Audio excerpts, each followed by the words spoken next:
Now let's examine the four joints of the shoulder girdle, and we'll start with the one that connects the shoulder girdle to the body, the sternoclavicular joint.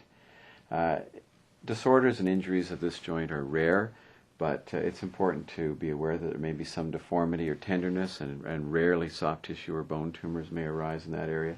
So quick inspection and palpation is appropriate. We'll then follow out the clavicle, looking for deformities from old fractures, and into the AC joint, which can be affected by, much more commonly by traumatic disorders,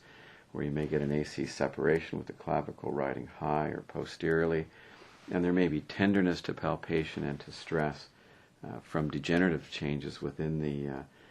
acromioclavicular joint. Next we have the scapular-thoracic joint,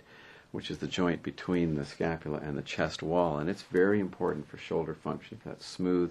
rhythmic mobility of the shoulder girdle. And Steve's just going to raise his arm up into full elevation and down again and back up a couple of times, and you can see the smooth rhythm of the scapula as it rotates in and out.